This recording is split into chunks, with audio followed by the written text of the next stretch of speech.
Cheese is special because it's an amazing product when you think it's just milk. You add a couple of ingredients, some culture, some rennet, some salt, and you get thousands of different cheeses out of it. It's a unique product. That's how I look at it. Very, very unique. And that's what I love. My name's Gina Dal Santo, and here we are today in a place where I love to make cheese, which is my home.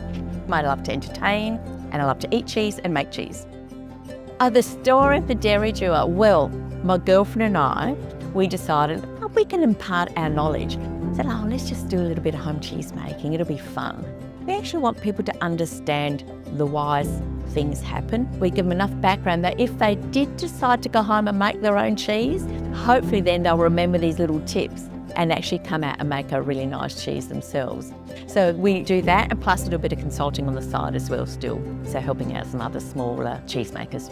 My relationship with, say, cheese in particularly, I just love the way the shop runs. We encourage people to taste.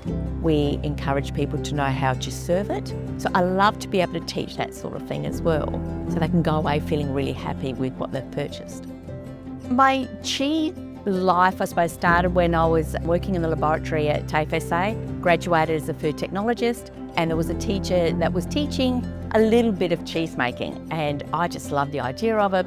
So I think, where will people go and learn? And the more I travelled, the more I understood that overseas, you have to do a degree to be a cheesemaker. Whereas here it was a little bit ad hoc. There's no real qualification that says you are a cheesemaker. So I started the Cheesemaking Academy at TAFE, was branded in 2012. We started with a Certificate 3 in food processing and slashed it artisan cheesemaking. So you would come and learn food processing, but I contextualised all the subjects, all around dairy factories, all around the cheese making. So that was the gap in Australia, and why I did the Churchill, is how do we come up with something that then, once you've graduated, you actually really own the name cheesemaker. My Churchill Fellowship I was awarded in 2015, but I took it in 2016. So I travelled to Wisconsin for the Centre of Dairy Education in Wisconsin. I went to France, or I went to colleges and universities, and then I went around England. I did 16 visits in 5 days. It was a whirlwind, but everybody overseas was really teaching it in a degree or a diploma wholeheartedly in cheese making, running it where it's a factory that sells the product constantly. The students got to do their work experience in there. And the cheese they made, they sold. We just don't have anything like that here. It was amazing. The takeaway from the fellowship was 2019. It's when I thought, okay, let's write a diploma then. I've seen how things are done, and that's why I put together a diploma in artisan cheese making. So it is there. Somebody just needs to actually now take that on. So we no longer need to do a Cert 3 in food processing. We can do a diploma in artisan cheese. So that would be a national qualification.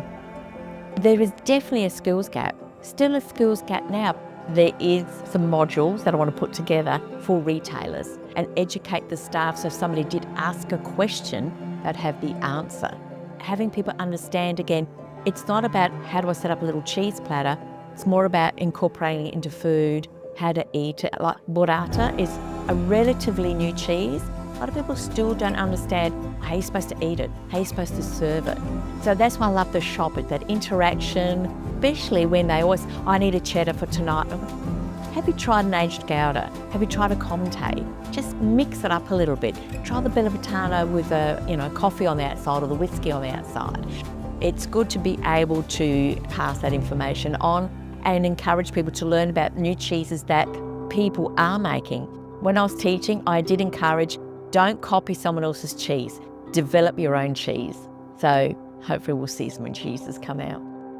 When I first applied for the Churchill Fellowship, I never really knew whether it was important enough to be awarded to go off around the world to look at education in the dairy industry. But then when I was awarded and we went to Government House, so many people came up to me, my kids were with me, and they were laughing because they go, Mum, you got somebody over there that wants to cure cancer and everybody's coming to talk to you about cheese. So it really was quite interesting how many people were interested. Then you really realise, yep, I can do this and I can bring this forward and I can bring back so much information.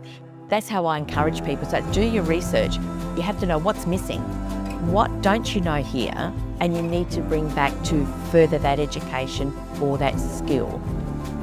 now we're in 2025. So my passion is to write a book, continue with the cheese making of the dairy duo, and I just keep learning anything I can about cheese. I'm sure there's so much more to learn.